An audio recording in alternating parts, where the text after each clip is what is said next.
School में आने का। और ये स्कूल बहुत ही सुंदर twinkle land English school Latur में एक प्रसिद्ध है स्कूल। इस स्कूल में आने का और सभी विद्यार्थियों से मिलने का सुंदर और सुखद अवसर मिला। देखिए, स्टूडेंट लाइफ को गोल्डन लाइफ कहा जाता है, क्योंकि इस जीवन में हम खुश रहते हैं, विद्या अध्ययन करते हैं, हमें कोई ज्यादा चिंता नहीं होती है, केवल पढ़ने की और खेलने की चिंता होती है। कुछ बच्चों को ज्यादा खेलने की चिंता रहती है, कुछ बच्चों को ज्यादा पढ़ने की चिंता रहती है। खेलना भी चाहिए, पढ़ना भी चाहिए, शारीरिक कसरत भी चाहिए और मानसिक कसरत भी चाहिए, बौद्धिक कसरत भी चाहिए कि कुछ हम अच्छा अध्ययन कर सकें और देश के अच्छे नागरिक बन सकें, क्योंकि देश में अच्छे अच्छे नागरिक की बहुत जरूरत है।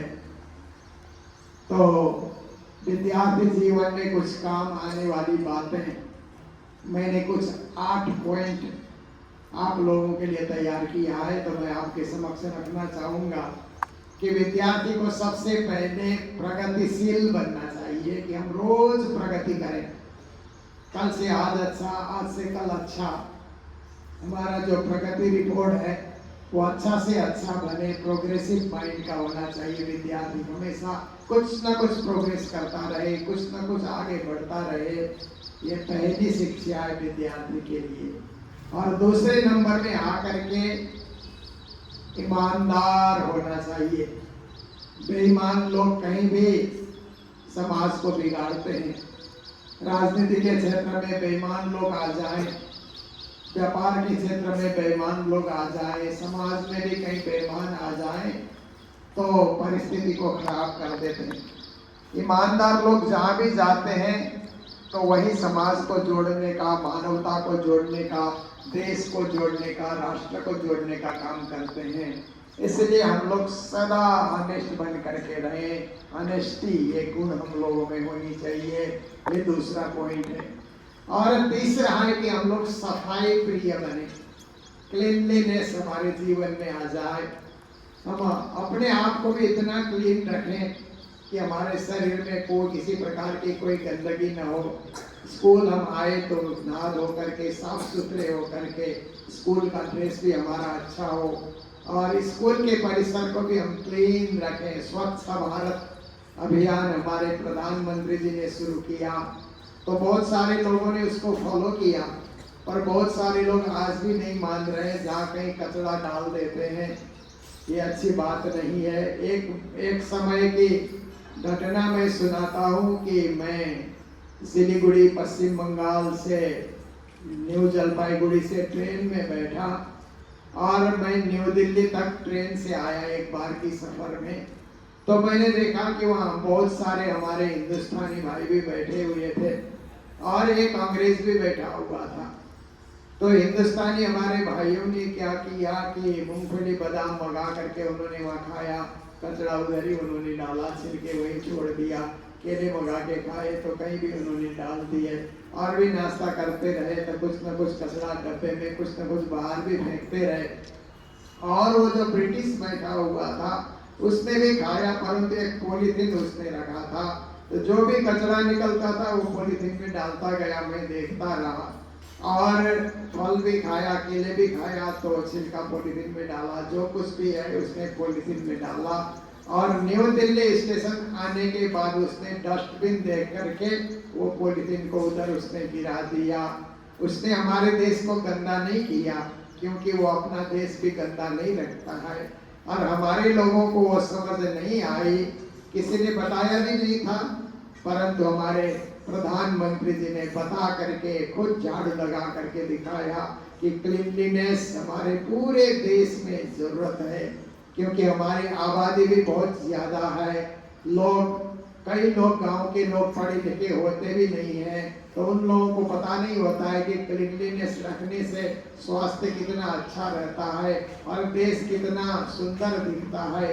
ये तो धर्म भूमि है, इसलिए विद्यार्थी जीवन से हम लोग सोचें कि हम जहाँ भी रहेंगे साफ सफाई से रहेंगे और अपने परिवेश को भी हम स्वच्छ रखने के लिए कोशिश करेंगे। फिर नंबर 4 में आकर के हम लोग बड़े मेहनती बने, क्योंकि हम लोग जितना मेहनत करेंगे हम तंदुरुस्त रहेंगे, स्वास्थ्य भी हमारा अच्छा रहेगा। आलसी जो लोग होते हैं ना, आलसू लोग बोलते हैं ना, वो लोग कभी जीवन में प्रगति नहीं कर सकते। खूब मेहनत करें, पढ़ने में भी, व्यायाम करने में भी और काम में भी हम लोग मेहनत करते रहें, उसी को हार्ड वर्किंग कहते हैं। ऐसे विद्यार्थियों को बनना चाहिए। और फिर 5वें नंबर में आकर के हम लोगों को अनुशासन, डिसिप्लिन को पालन करना चाहिए।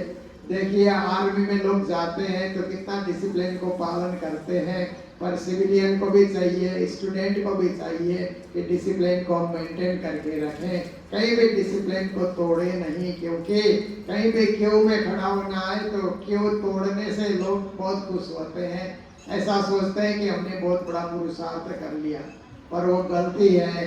क्योंकि कहीं भी क्यू में हम लोग खड़े हैं तो वेट करते रहे, हमारा भी नंबर आ जाएगा, तो डिसिप्लिन हमारा लाइफ हो जाएगा, तो हम लोग अत्यंत अपने आप को उच्च कोटि का मानव बना सकते हैं। ये भी समझने की बात है।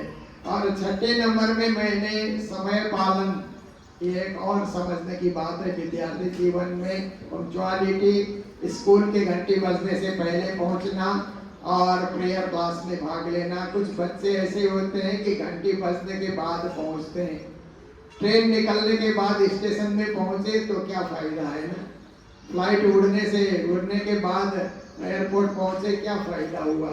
इसलिए हम लोग समय से पहले हम लोग पहुंचने की कोशिश करें और अपने पंक्चुअलिटी को मेंटेन करके हम लोग रखें।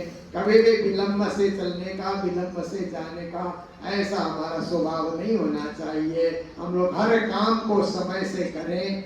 हमारे गुरुजी मंगलदास जी ने मंगल सुक्ति उन्होंने लिखी है, 1008 सुक्तियां, उनमें से एक सुक्ति में वो कहते हैं कि समय का पालन करो, समय तुमको आशीर्वाद देगा। यदि हमने समय को समझा और समय को अच्छी तरह पालन किया है तो समय ही हमको आशीर्वाद दे करके एक महान व्यक्ति बना सकता है। इसलिए हम समय पर भी ध्यान रखें। और 7वें नंबर में आकर के हम देशभक्त बने। अपने देश के लिए हमें गर्व करना चाहिए कि हमारा देश कितना बड़ा है, कितना महान है। विश्व के लोग हमारे देश देखने के लिए आते हैं, तो हम अपने आप को भारतवासी माने और भारतवासी होने का हम लोगों को गर्व होना चाहिए। ये जो इंडियन नाम दिया, ये तो विदेशियों ने दिया है हमें इंडियन नाम। वास्तव में हम भारतवासी हैं, हमारा देश भारत है, भारत महान है, विश्व में मेरा भारत महान। उसको महान रखने के लिए हम विद्यार्थी भी सदा संकल्प सिद्ध रहे। और 8वें नंबर में आकर के हम धार्मिक बने, रिलीजियस हम बने, क्योंकि धर्म हम पालन करते हैं तो हमारे देश के जो है ना संस्कृति, देश की जो सभ्यता है और देश में जितने भी हमारे धर्म ग्रंथ, देखो विश्व में कहीं कोई पुस्तक नहीं लिखा गया था, तो हमारे ऋषियों ने, मुनियों ने ऋग्वेद लिख करके विश्व का पहला पुस्तक उन्होंने लिखा। आज सारा विश्व मानता है कि ऋग्वेद विश्व में सबसे पहले लिखा हुआ ग्रंथ है। और वेद हम क्यों पढ़ें? क्योंकि वेद में बहुत बड़ी शिक्षा है। मातृदेवो भव, पितृदेवो भव, आचार्य देवो भव, अतिथि देवो भव, स्वाध्यायन मा प्रमद। ये जब वेद की शिक्षा है, माँ का आदर करें, पिता का आदर करें, गुरुजनों का आदर करें, शिक्षकों का आदर करें, और कोई अतिथि आ जाए तो उसका स्वागत करें, और स्वाध्याय करने में कभी विलंब न करें, आलस न करें। ये वेद की शिक्षा है। तो हम धार्मिक हैं क्योंकि भारत को धर्म प्राण देश कहा जाता है। इस देश के प्राण में धर्म बसा हुआ है। विदेशी लोग भारत देखने आते हैं तो यहाँ के पुराने पुराने मंदिर को देखने के लिए आते हैं, प्राचीन यहाँ की संस्कृति देखने के लिए, कलाओं को देखने के लिए आते हैं। इसलिए हम भारतवासियों को चाहिए कि अपने धर्म की सुरक्षा, संरक्षा हम लोग करें। और विशेष करके ये जो सनातन हिंदू धर्म है विश्व में सबसे प्राचीन धर्म है। ऐसे तो दुनिया में यहूदी धर्म, ईसाई धर्म, इस्लाम धर्म, इनका भी आविर्भाव हुआ और हिंदू धर्म के अंतर्गत बौद्ध धर्म, जैन धर्म, सिख धर्म आदि का आविर्भाव हुआ। ये दो परंपराएं धर्म की चली है, पर हम लोग सनातन परंपरा से जुड़े हैं। इस देश के हम लोग वासी हैं, इसलिए अपने धर्म, अपनी संस्कृति, अपनी सभ्यता, अपनी मान्यताओं को हम खूब अच्छी तरह जीवन में समझें, पालन करें, ताकि आज तो आप लोगों का विद्यार्थी जीवन है, परंतु कभी जब इस देश के अच्छे नागरिक बन करके देश हित में आप आगे बढ़ेंगे तो आज जो कुछ आपने सिखाए हो भविष्य में काम आएगा। और भारत आज से 3000 साल पहले विश्व गुरु के नाम से जाना जाता था। विश्व भर के लोग भारत में पढ़ने आते थे। भारत में 2 यूनिवर्सिटी उस समय चलते थे। नालंदा में बिहार में एक विश्वविद्यालय चलता था और पंजाब में तक्षशिला में एक विश्वविद्यालय चलता था। तो इन विश्वविद्यालयों में विश्व भर के लोग पढ़ने आते थे, परंतु हमारे देश के राजाओं ने देश की सुरक्षा नहीं की, आपस में ही लड़ते रहे। 600 राजा राज करते थे, इसलिए विदेशियों ने हमारे देश को कब्जा किया, हमारे देशवासियों को गुलाम बनाया। बहुत वर्षों तक हमारे देशवासी गुलाम रहे, परंतु हमारे देश के शहीदों ने, आजादी का आंदोलन करने वाले नेताओं ने, हमारे अग्रजों ने इस देश को ब्रिटिश के साम्राज्यवादी ब्रिटिश के पंजे से छुड़ा करके भारत को आजाद कराया। आज आजाद देश में हम लोग रहते हैं। तो अब हम लोगों का यही प्रयास होना चाहिए कि भारत फिर से विश्व गुरु बने। एक चीज के लिए तो भारत विश्व गुरु बन चुका है कि अभी 21 जून को इंटरनेशनल योगा डे आया, तो विश्व के 191 देश के लोगों ने योगा किया। योग हमारे देश में जन्मी हुई विद्या है, सारा विश्व के लोग उसको पालन करते हैं। तो एक चीज में तो भारत विश्व गुरु बन ही गया है। और भी बहुत सारे गुणों को लेकर के भारत विश्व गुरु बने, क्योंकि संस्कृत की शिक्षा भी भारत में दी जाती है, इसके लिए भी भारत विश्व गुरु बन सकता है। आयुर्वेद की शिक्षा भी भारत में है, इसके लिए भी भारत विश्व गुरु बन सकता है। भारत नाट्यम की शिक्षा भी भारत में दी जाती है, इसके लिए भी भारत विश्व गुरु बन सकता है। और समस्त धर्म की शिक्षा भी यही दी जाती है, इसलिए भी भारत विश्व गुरु बन सकता है।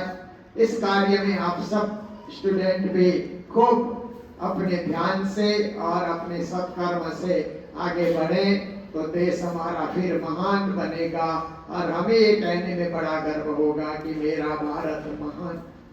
तो मैं ज्यादा न कहते हुए, हम भी कालिम्पोंग में वेस्ट बंगाल में एक हायर सेकेंडरी स्कूल और सिलीगुड़ी में एक हायर सेकेंडरी स्कूल और चित्रकूट के पास महामती प्राणनाथ महाविद्यालय डिग्री कॉलेज में संलग्न है। वहाँ वक्त वक्त पे हम जाते हैं। तो आज यहाँ आकर के हमारे इस परंपरा से ये जो स्कूल चल रहा है, प्रणामी परंपरा के जो प्रिंसिपल हैं, उनके तत्वावधान में ये स्कूल चल रहा है। तो मेरे को बहुत खुशी हुई। तो जितने भी यहाँ शिक्षक शिक्षिकाएं हैं उनको भी मंगल बधाई। आप लोग को अच्छी शिक्षा दें, अच्छे विद्यार्थी तैयार करें और विद्यार्थियों को भी मंगल बधाई कि एक अच्छे स्कूल में पढ़ने का आपको मौका मिला। इस स्कूल का नाम भी रोशन करें और देश का नाम भी रोशन करें। इन्हीं शब्दों के साथ मैं अपने 2 शब्द को प्रवचन को यही विराम देना चाहता हूँ। सभी बोलेंगे प्राणनाथ प्यारे की, कृष्ण कन्हैया लाल की, भक्त और भगवान की जय हिंद, जय हिंद। बोलो भारत माता की, भारत माता की। ठीक है, प्रणाम। प्रणाम। आपका बहुत बहुत धन्यवाद गुरु जी। आपके 2 शब्द से हमारी इच्छा है कि ये सारे बच्चों का जीवन सुधर जाए, धार्मिक बने और आपने जैसे बताया वैसे अपने माँ बाप का नाम, स्कूल का नाम और अपने देश का नाम पूरे वर्ल्ड में नाम बढ़ाए। कोट कोट धन्यवाद गुरु जी।